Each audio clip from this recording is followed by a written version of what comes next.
mar hore waxaanu maqlaynay ciidan barigaasa in taliyaha hore uu yidhi waxba nooguma filaha iska tagaan maantana waxaanu arkaynaa xildhibaan gobolka awdal ka soo jeeda in taliyihii booliska uu kaga cado inuu yidhi cadowga Soomaaliland baa tag xisbiga mucaaradka ee wadani ayaa waxa uu si adag uga hadlay hadallo maalinimadii shalay ka soo yeedhay xildhibaan Maxamed Abiib kaasi oo uu sheegay in taliyaha ciidanka booliska Soomaaliland uu kala kacay hadallo gaf iyo dilqaaf ku ah qaranimada Soomaaliland xogayaha arrimaha gudaha ee xisbiga mucaaradka wadani oo shir jiraayad ku qabtay magaalada Hargeysa ayaa waxa uu sheegay in arrintaasi ay tahay wax aan loo dul qaadan karin isla markaasina waxa uu ugu baaqay madaxweynaha qaranka Soomaaliland inuu arrintaasi raaligelin ka bixiyo maadaama isagu yahay shakhsiga soo magacaabay taliye dabagale haddii sabuu yiri xogayuhu ay dhici weydo arrintaasi waxa ka dhalan doonta cawaaq xumo baasan waxaana soo bixi doonta si gaar ah loo faquuqay shacabka soo doortay xildhibaan Maxamed Abiib ee gobolka Awdal doorashada horta dhaxdi weyn baa dhacday ninka hadlayay xildhibaan Maxamed Abiib waa xildhibaan qaran weey waa nin qaranka uga mas'uul sharci dejinta waa nin shacab ay soo doorteen waa nin gobolka soo jeeda marka ninkii qaranka iyo shacabka ay soo doorteen ee xildhibaanka ahaa oo kaga cawdo mas'uul kii ciidanka u sareeyay booliska in uu ku sheego isaga inuu yahay cadowga Soomaaliland runtii arkaasi nusqaan weyn foolxumo weyn ayay dalkan ku noqotay ree awdalna ay runtii ku noqotay waxaan qabaa inuu ereygaasi kuma dhicin Maxamed Abiib oo kaliya marka hore guud ahaan qaranka Soomaaliland ku dhacay shacabka Soomaaliland marka labaadna waxa ku dhacay gobolka Awdal iyo shacabkii soo doortay xildhibaan Maxamed Abiib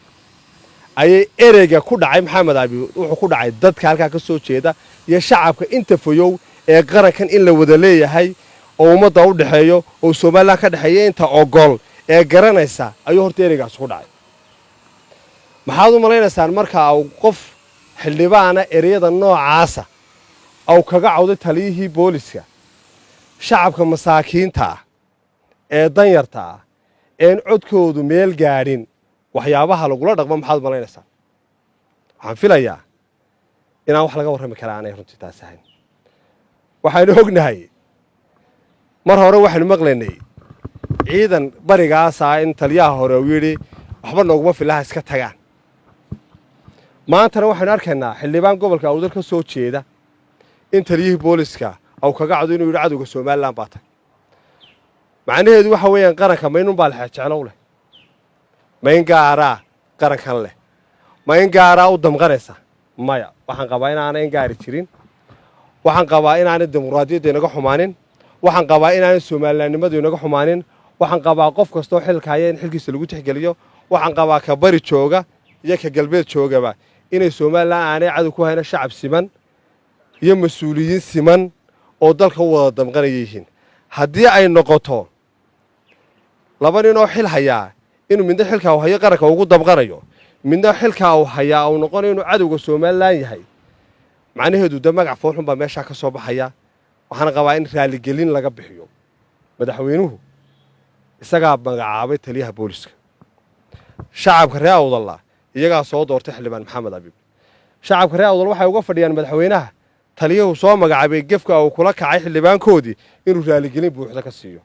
haddii aanay taasi dhicin dad waji kale runtii oo foolxun baa meeshii ka baxayo siday noqonayso de shacabkaas runtii iyaguna ka dhul sugi doona xogayaha iyo sidoo kale waxa uu ka hadlay 15 suxufi oo maalintii shanaad ku xidhan magaalada Hargeysa taasi oo iyadana ku tilmaamay sharci darro waxaana uu xukuumadda ugu baaqeen sida ugu dhaqsaha badan ay u soo dayso suxufiyiintaasi waxa runtii maalintii shanaad xidhan saxaafadii Soomaaliland waxaan runtii aad iyo aad uga xunnahay inaan maanta garan weynay meeqaamka ay noogu fadhiyo saxaafadeenu Soomaaliland la maalintii la aasaasay la malika maanta waxa qayb libaax la ka qaatay horumarkeeda dimuqraadiyadeeda oo caalamkeena gaarsiisay waa saxaafadeena weey waxaan wada ognahay haddeenaan saxaafadda ahlin dalkeena inaan adduunka intiisa badan laga garteen inagoo aan aqoonsi badan lahayn waxa heerka ayna gaarsiiyay waa saxaafadda waxay ka qayb qaadatay dib u dhiskii dalka dawlad abuurkii dalka dimuqraadiyaddii dalka horumarkii dalka aad iyo aad baan maanta ugu xunay iyadoo intaas oo dhan ahayd inay maanta saxaafad intaa leegi iyo wariyaal intaa leegi ay ku jiraan xabsiyada Somaliland waxay meel ka dhacaya gaf ku tahay dimuqraadiyaddii Somaliland ay ku faa'iideysay waxay meel ka dhacaya gaf ku tahay in abaalkoodii dadkii si ay noogu shaqeynayay maanta laga dhigo si wadar ah in loo soo ururiyo xabsiyada loo dhigo waxaan aaminsanahay in tiirka afraad ee dalkan ay tahay saxaafaddu waxaan aaminsanahay jiritaankeenna ummadeed iyo jiritaankeenna dawladeedba inay tahay adduunka inagu xidhay waxaan aaminsanahay taynu kaga duwannahay dawladaha inagu xeeran iyo geeska Afrikaba in ay tahay saxaafadda xorta ee xalaasha aan lahayn in kaga duwan dawladaha jaarka ah waayo waxay adduunku inagu majeeranayeen waxa sabab u ahaa saxaafadda Somaliland waxaan cod dheer runtii ku cambaaraynaynaa oo aan kaga soo horjeednaa xariga lagula kacay saxaafaddu way arkaysaa xisbigii kulmiye sidoo ula dhaqmayay xukuumaddiisa waxa caado ah xukuumaduhu marka ay waqtigoodu gabaabsi yahay ama ay arkaan indhaha shacabka ay xukuumayaan inay ka sii jeedaan inay halka ay ka bilaabaan ay tahay inay saxaafadda ka qabtaan oo ay caburin xorriyatu qowlka ay runtii sameeyaan waxaan u aaminsanahay in saxaafadda dalku ay tahay tii udubna riday dawladda kulmiyana soo saartay abaalkoodu maanta hadduu taa noqday waa nasiib darra runtii leeyahay xukuumadda maanta xaaladdu waxay ku maraysaa maskii qoratada qaatay ee liqina kari waayey tufina kari waayey waxaan leenahay waar ha loo soo celiyo xorriyaddoodii oo ha la sii daayo ceeb iyo foolxumo runtii maanta inagaga weyni ma jirto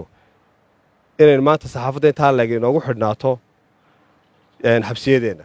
waanan ka xunahay baan leenahay taariikhdu iyadaas qori doonta muddada kooban ee xukuumaddan u hadhay ee dhowrka bilooda xagxagashadeeda iyo haraadsideedu way badanaysaa noocyo badanna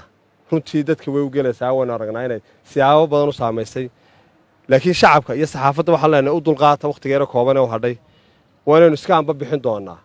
muddada kooban ee u hadhayna waynu isdhaafin doonaa haddii la markay doorashadu timaadee